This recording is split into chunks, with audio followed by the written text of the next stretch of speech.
Aujourd'hui, je me lance un défi, un vrai challenge, car pour la première fois, je vais ouvrir un portefeuille stock picking destiné à battre le Nasdaq 100 sur le long terme. Et battre le Nasdaq 100, c'est pas n'importe quoi. Déjà, c'est un indice qui a surperformé le Standard & Poor's 500 depuis des décennies. Et comme j'ai déjà pu te le montrer dans une précédente vidéo, rien que battre le Standard & Poor's 500, c'est pas du gâteau, hein, parce qu'il y a 90% des fonds donc de professionnels avec des hedge funds, avec des hedge fund managers, avec des vrais pros qui sous-performent le Standard & Poor's 500. Alors, surperformer le Nasdaq 100 qui surperforme lui-même le Standard & Poor's 500, c'est un vrai challenge, un vrai défi. Surtout pour moi qui suis un investisseur, on va dire débutant, qui a commencé par l'investissement passif via des ETF.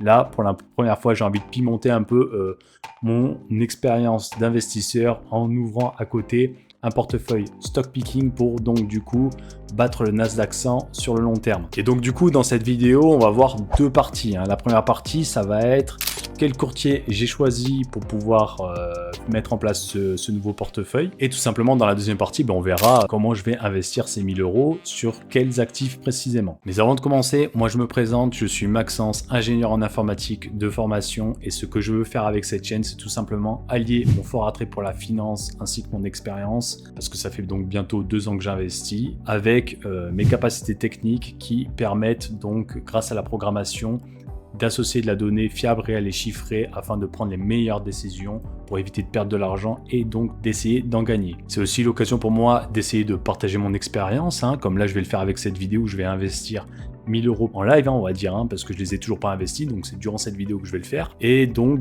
si le concept de cette chaîne t'intéresse, à savoir donc des études basées sur la donnée, donc du théorique mais aussi de la pratique comme avec cette vidéo, eh bien je t'invite tout simplement à liker cette vidéo et à t'abonner. Alors avant de commencer et te dire quel courtier j'ai choisi pour investir ces 1000 € pour essayer de battre le Nasdaq 100, il faut déjà prendre en compte le contexte, c'est-à-dire que moi je suis déjà investisseur depuis 2 ans et j'ai déjà un courtier en fait. Et ce courtier, c'est Trade Republic, c'est le courtier qui est pour moi le parfait courtier pour les débutants parce qu'il permet d'avoir des investissements programmés via des ETF, c'est ce que moi je fais. Et donc c'est des investissements passifs, ce qui en fait un parfait courtier pour les débutants. C'est à faible frais, il n'y a pas de souci, c'est très simple d'utilisation. Et donc si ça t'intéresse, je te mets le lien dans la description. Voilà, tu as 10 € d'actions offertes, ça soutient la chaîne, n'hésite pas. Et donc du coup il me fallait un autre courtier pour pouvoir faire cette vidéo et pour essayer de battre le Nasdaq 100 avec un portefeuille un petit peu plus spicy, si je peux le dire comme ça, un peu moins passif et beaucoup plus actif. Et là j'ai eu un imprévu total que j'ai décidé de te partager dans cette vidéo. J'avais pas du tout prévu de te le faire parce qu'en fait de base, j'étais parti sur un autre courtier qui est XTB. Et XTB, pourquoi je l'aimais bien? Parce qu'en fait, il permettait notamment d'avoir une bonne flexibilité, c'est-à-dire de pouvoir faire du fractionnement d'actions. C'est ce qui est très important pour moi, c'est de ne pas avoir à devoir acheter des parts entières d'actions. Pourquoi c'est important? Parce que quand tu as comme moi 1000 € à investir, si tu veux investir sur des actions qui coûtent 3000 € par exemple, tu peux pas. Et même si tu veux investir dans des actions qui coûtent moins cher que ça, admettons que j'avais envie de faire un portefeuille avec 5 actions, mais une action qui coûte 800, après ça me reste que 200 € pour le reste. Et donc moi ça je voulais pas. Je voulais pouvoir investir que sur des fractions d'actions. Et pourtant, je préfère te le dire, c'est pas pour tacler XTB, mais comme ça au moins tu es averti si jamais tu voulais toi aussi te lancer dans ça. C'est que donc, regarde, par exemple si tu veux investir sur Google, un truc hyper connu, tu tapes Google ici, et là tu avais la fonctionnalité pour pouvoir changer, donc la fonctionnalité de passer au comptant, c'est-à-dire d'acheter des actions entières à plutôt un montant, et là tu peux pas. Alors que pourtant quand tu vas sur internet, ils ont une propre page où ils te disent comment investir dans des droits fractionnés. Voilà, là ils te disent juste qu'ici, tu cliques ici, tu peux modifier le fonctionnement. Donc au lieu d'acheter des actions à part entière, tu peux mettre un montant. Et donc moi j'avais trouvé ça super, je me suis dit XTB, comme c'est un courtier qui est assez simple, on va dire, il y a des bureaux à Paris, il y a un vrai service client, ils sont là depuis plus de 20 ans. Moi en tout cas ça me rassurait un petit peu, donc je me suis dit je vais utiliser XTB pour faire cette vidéo. Si c'est bien, voilà, comme ça au moins tout le monde sera content. Et malheureusement du coup impossible, j'appelle le service client. Donc déjà ils ont un service client, ça c'est cool, quand même dire les bonnes choses. J'appelle le service client, ils me disent non, c'est pas prévu pour la France. Donc voilà, bref, si tu voulais aller sur XTB pour faire du fractionnement d'actions, n'y va pas parce que c'est pas disponible pour la France. Donc c'est pas pour les tacler, mais c'est juste pour te dire, voilà, si un jour tu étais intéressé par XTB, pour l'instant, malheureusement, cette fonctionnalité-là n'est pas disponible sur XTB. Donc, vers quel courtier je me suis dirigé pour pouvoir faire cette vidéo? c'est l'incontournable Interactive Broker. En fait, j'avais déjà ouvert un compte chez eux il y a très longtemps, mais je voulais juste tester et en fait, c'est hyper compliqué, je vais pas te mentir. C'est pour les vrais traders, si j'ai envie de dire, les investisseurs les plus expérimentés, mais on va dire qui peut le plus, peut le moins. Là-bas, il y a du fractionnement d'actions, donc je vais pouvoir faire mon portefeuille comme je le veux, et du coup, on y va tout de suite. Donc, j'ai bien fait le versement des 1000 euros, et comme je t'ai dit, j'avais investi juste avant, donc j'avais 86 euros d'investi quelque part, donc c'est Rigetti, tu vois que je suis loin d'être Warren Buffett, moi j'ai déjà perdu 4,75%, hein. Forcément faire du stock picking c'est compliqué, hein. On va pas se mentir, mais c'est pas grave, on va quand même relever le défi d'essayer de battre le Nasdaq 100 sur le long terme, et donc la première action dans laquelle je veux investir, c'est Google. Alors rapidement, hein, c'est pas des conseils en investissement que je te fais, c'est juste une expérience, c'est ma propre expérience. Je vais essayer de t'expliquer un peu pourquoi j'investis dans ces actions, c'est pas juste parce que c'est un nom à la mode, donc je vais chercher que des grosses actions avec un vrai moat, comme on appelle en finance, c'est-à-dire un véritable avantage compétitif et où la barrière d'entrée est assez élevée pour limiter les concurrents de venir disrupter un peu ce marché-là. Pourquoi Google? Déjà, c'est l'une des magnifiques Sense Event les moins chères en termes de Price Earning Ratio, donc de PER, avec un PER d'environ 31 quand je tourne la vidéo là. Donc pourquoi Google? Parce que déjà en termes de prix, ça va, ça me semble pas déconnant. J'avais d'ailleurs fait une vidéo sur le PER pour montrer que c'était pas très grave non plus d'investir dans des PER très élevé quand la société était bonne. Il y avait du Google d'ailleurs à un moment donné, en 2017, le PER, je crois que de mémoire, il était à plus de 50. Et donc, si tu regardes, hein, c'était quand même une bonne idée d'investir sur Google en 2017. Après, les autres raisons pour moi, c'est que c'est une machine publicitaire avec notamment YouTube. YouTube, le fait que ce soit Internet, sur Internet, c'est un mode considérable pour moi.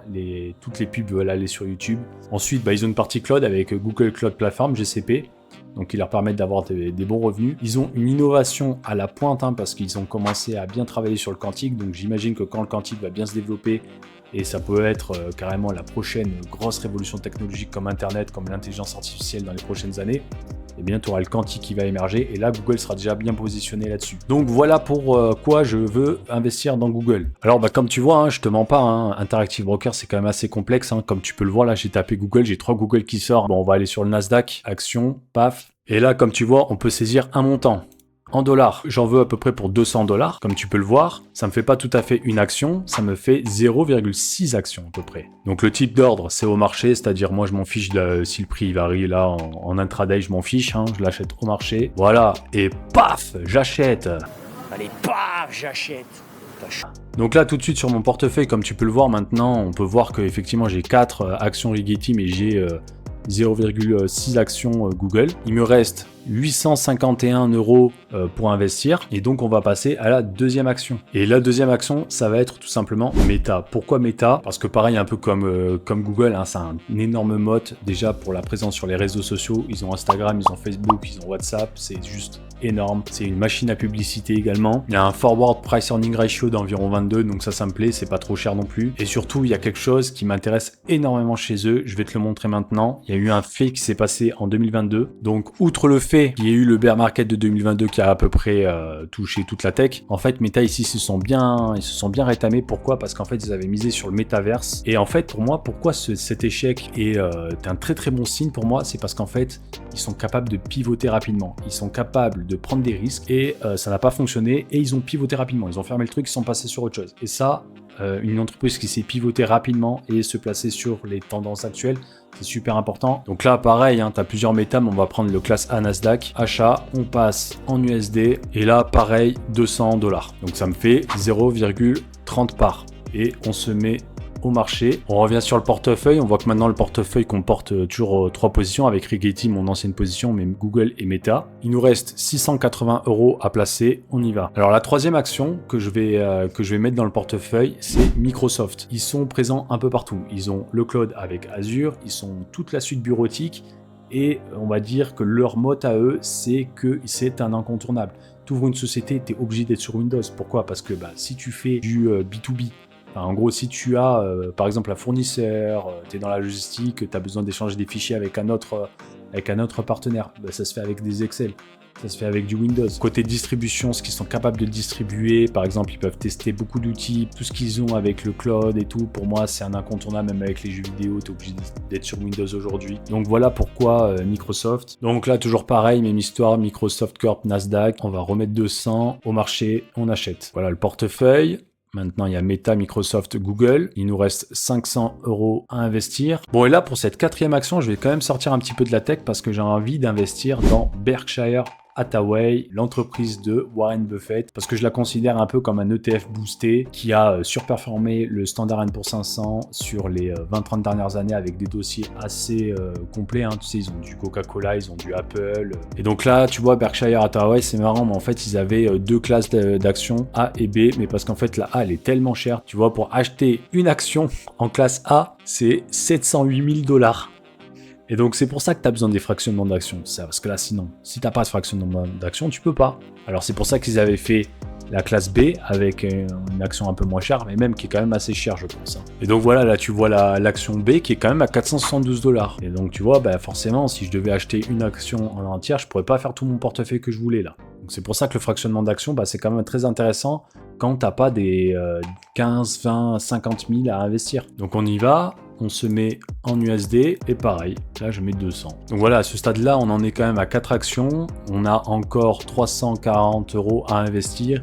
Et maintenant, on va sortir un petit peu du champ action et j'ai envie d'investir sur le gold. Alors pourquoi le gold? Tout simplement parce que bah, déjà c'est un investissement qui m'a réussi sur les 2 dernières années. Mais pourquoi j'ai envie d'investir sur le gold? Parce que pour moi, c'est le meilleur actif quand il y a de l'incertitude géopolitique, mais aussi économique.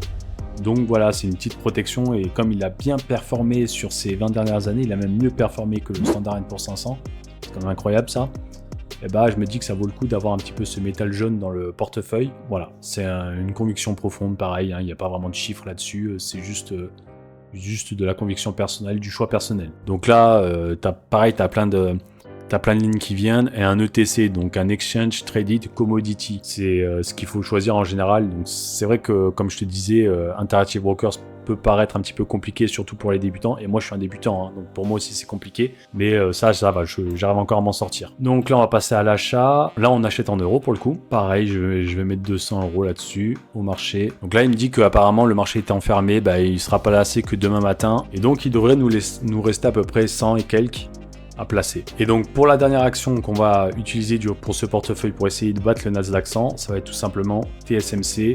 Pourquoi TSMC? Parce qu'aujourd'hui, ils ont plus de 2/3 du marché mondial pour tout ce qui est les puces qui servent ensuite pas que pour l'IA, mais aussi par exemple pour les téléphones. Donc pour moi, c'est pareil, hein, c'est encore une fois un énorme moat qu'ils ont. Ils ont peut-être une faiblesse géographique d'être à Taïwan, mais de ce que j'ai vu récemment, c'est qu'ils essayent de s'implanter un petit peu dans d'autres pays, donc dans d'autres régions du globe.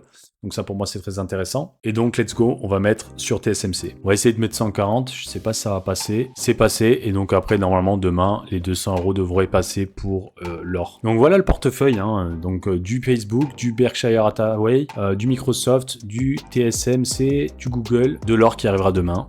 Et là le Rigetti c'est une petite... C'était juste la position d'entrée que j'avais mis pour ouvrir ce compte il y a quelques mois.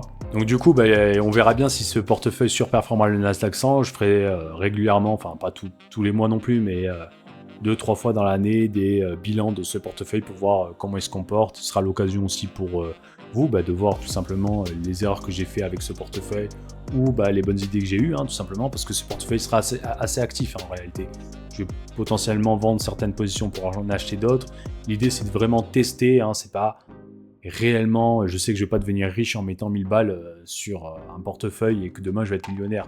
C'est surtout pour essayer d'apprendre moi-même, pour essayer de faire aussi du contenu pour cette chaîne, pour montrer un petit peu aux gens comment ça se passe l'investissement en stock picking, hein, notamment ici la première leçon c'est avec le fractionnement d'actions. Hein. Donc choisis un courtier qui gère le fractionnement d'actions, c'est super important. Et voilà, j'espère que cette vidéo t'aura plu. Si c'est le cas, laisse un like et puis on se voit à la prochaine.